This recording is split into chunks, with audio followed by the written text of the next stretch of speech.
Hola, ¿qué tal? Soy el doctor Rafael Rojas. El tema que me corresponde presentar es el de infarto e isquemia cerebral.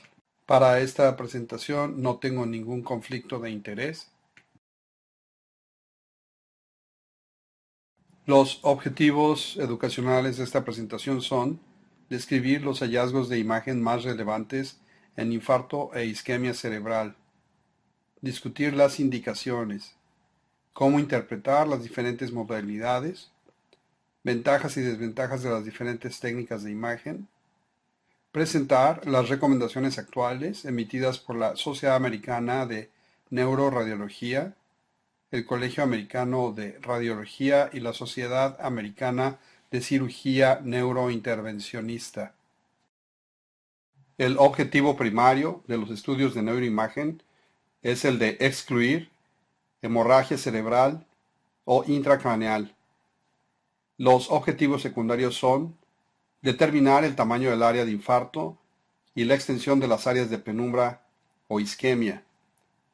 Determinar la presencia y localización de trombo intravascular. Identificar pacientes en riesgo de tener transformación hemorrágica y mal pronóstico. Vemos aquí los diferentes métodos de imagen que pudimos utilizar en el abordaje de infarto e isquemia cerebral, como es la tomografía computada, resonancia magnética, otros métodos de imagen como son angiografía por sustracción digital, ultrasonido Doppler carotidio, ecocardiografía y CT cardíaco. La tomografía computada simple o sin contraste endovenoso es el estudio inicial en la mayoría de los centros de stroke. Este es el estudio obligado antes del tratamiento con terapia trombolítica. Seguimos las recomendaciones de la FDA, de la Joint Commission y de la American Stroke Association. Las recomendaciones de la Joint Commission indican que se debe de obtener tomografía simple o sin contraste en los primeros 25 minutos una vez que el paciente ha arribado al área de urgencia y realizar la interpretación en menos de 20 minutos y tener el estudio completo en menos de 45 minutos una vez que el paciente es admitido. La tomografía computada sin contraste tiene una alta sensibilidad en la detección de hemorragia cerebral. Tenemos aquí tres casos diferentes. El caso número 1 corresponde a hemorragia intraparenquimatosa abierta al sistema ventricular. El caso número 2 demuestra hemorragia en la fosa posterior, aparentemente involucrando al cuarto ventrículo. Y el caso número 3 representa hemorragia intraparenquimatosa en el lóbulo frontal izquierdo asociada a efecto de masa y edema vasogénico. Pero si nos fijamos con cuidado, vemos que también hay algo de hemorragia intraventricular en el asta ventricular occipital izquierda.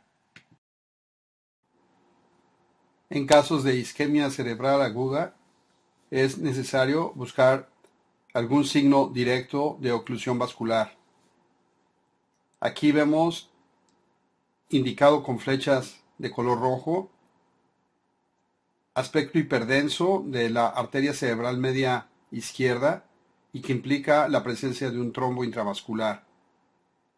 En la imagen axial con flecha en color amarillo vemos un punto hiperdenso que en el plano coronal fino, en la reconstrucción, se ve también como una zona de mayor densidad y que están en relación a un pequeño trombo localizado más distal, también territorio cerebral media, en este caso en el lado derecho.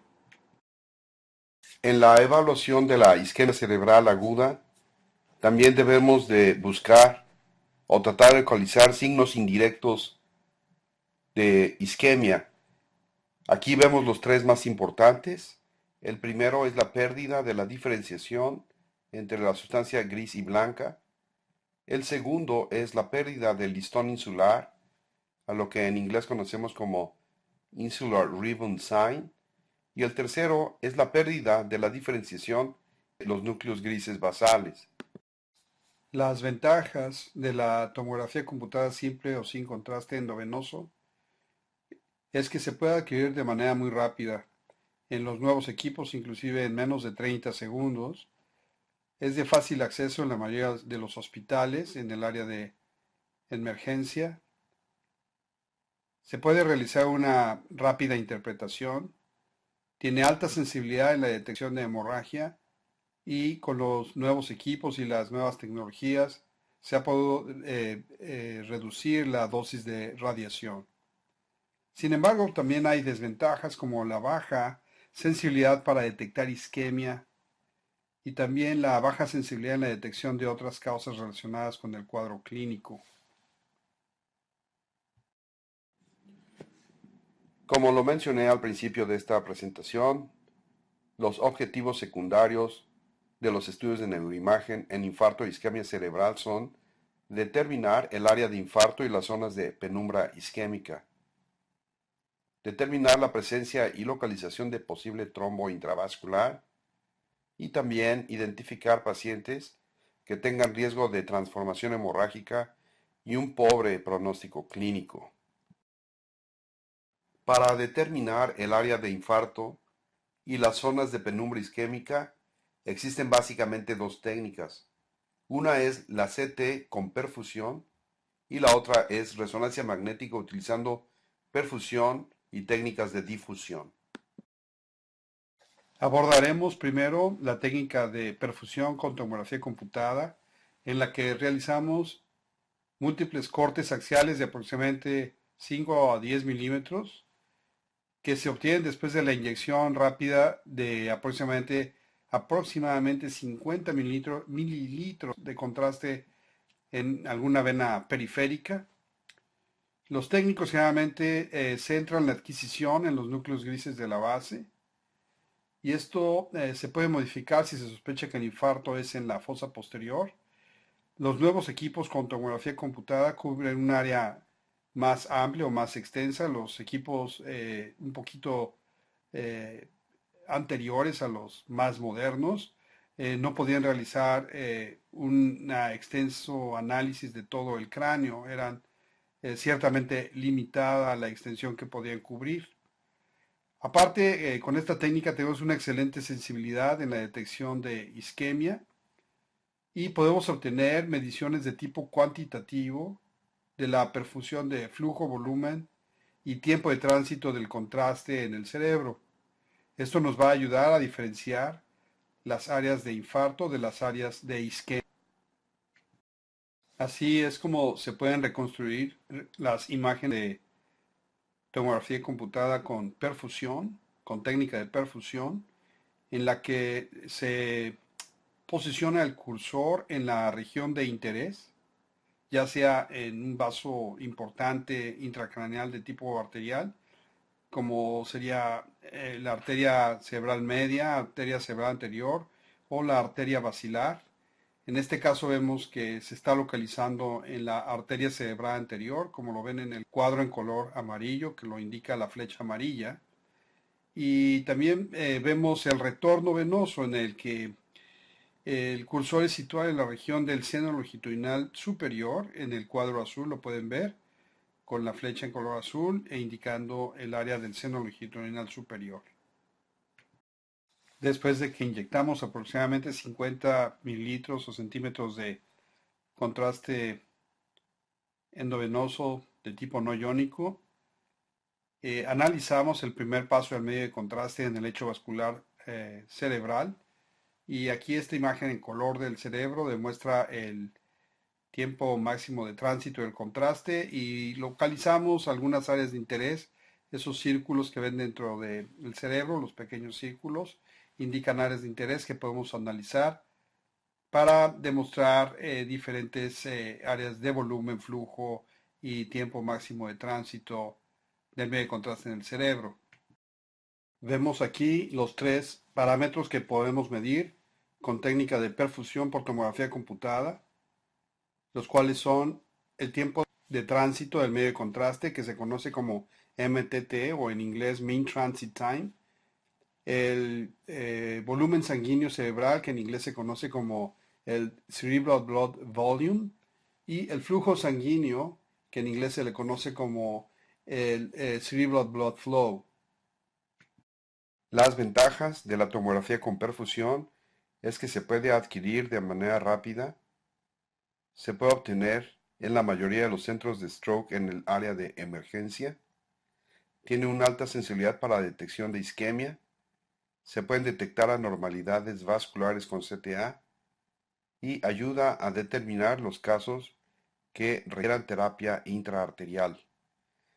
Las desventajas es que requiere de radiación y esta puede aumentar si no se utilizan los parámetros adecuados y existe riesgo de toxicidad renal.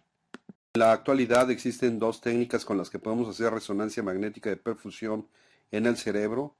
Una es utilizando gadolinio, a la que conocemos como susceptibilidad dinámica al medio de contraste, en la cual medimos el tiempo de tránsito, el flujo cerebral y el volumen sanguíneo, todos estos parámetros de manera relativa.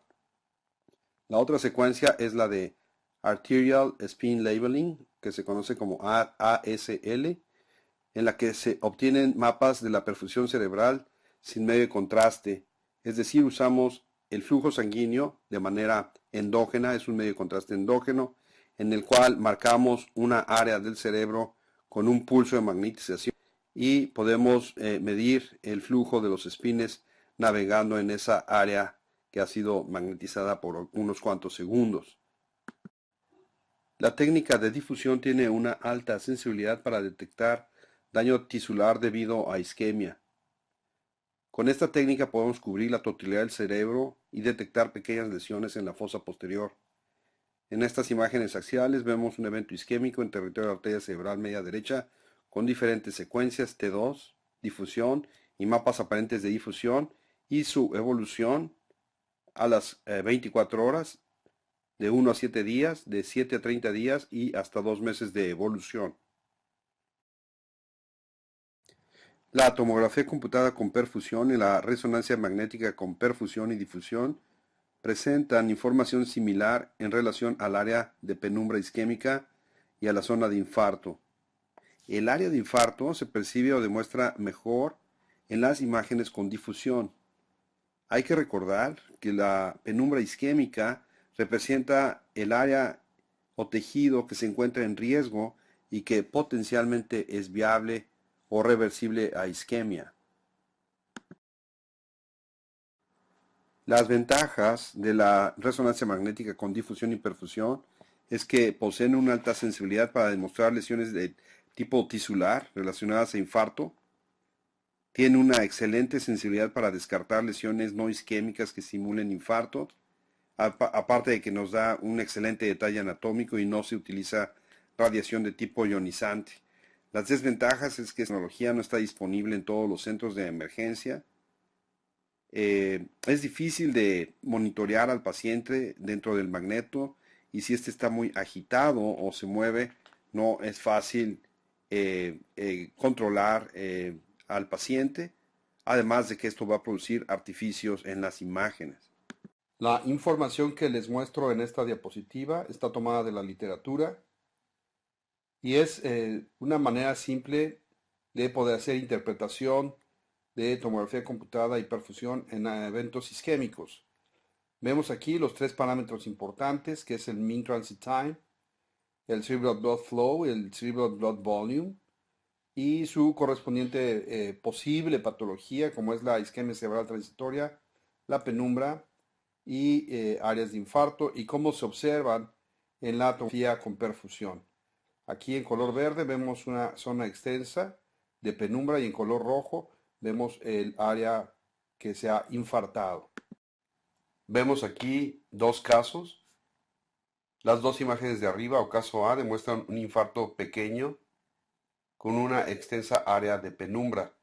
Las imágenes indicadas como mean transit time demuestran en el territorio arteria cerebral media izquierda una extensa área de penumbra en color rojo y la flecha verde.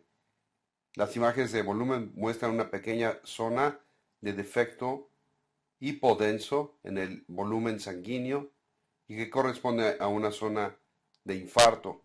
Esto es a lo que en inglés se conoce como mismatching o discrepancia, es decir, que no hay una adecuada concordancia entre el área de isquemia o penumbra en relación con el área infartada.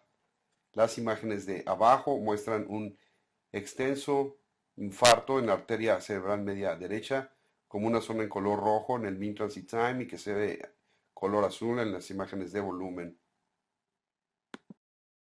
Este es un caso de isquemia cerebral transitoria en el que la tomografía inicial aparece básicamente normal, sin áreas de isquemia. La angio-CT también es normal. Las imágenes con perfusión inicial demuestran color rojo en territorio de arteria cerebral media derecha, con una zona de bajo volumen en esta misma región y se sospechó que había un evento isquémico en evolución. Sin embargo, la resonancia 4 horas después demuestra muy pequeñas áreas de isquemia, prácticamente normal, y el seguimiento 3 días después no demuestra áreas de isquemia. Estos son algunas de las limitantes que podemos tener, como en los casos de isquemia cerebral transitoria. El desarrollo de nuevo software permite mostrar, tanto por tomografía computada y resonancia magnética, las áreas de penumbra o isquemia y las áreas de infarto. Vemos en esta imagen a su extrema derecha inferior, en color rojo, el área de infarto y en color azul, el área de isquemia o penumbra. En esta diapositiva les muestro las diferentes técnicas que podemos utilizar en la localización de trombo intravascular. La angiografía con sustracción digital continúa como estándar de oro en la demostración de oclusión vascular. La angioresonancia también puede mostrar la presencia y localización de trombo intravascular, con la ventaja que no utiliza radiación y aparte ayuda en el seguimiento de estos casos. Unas limitantes es que no está disponible en el área de urgencia, es una secuencia de adquisición un poco lenta y es susceptible a artificios de flujo. La oclusión de los senos venosos durales puede producir un infarto venoso.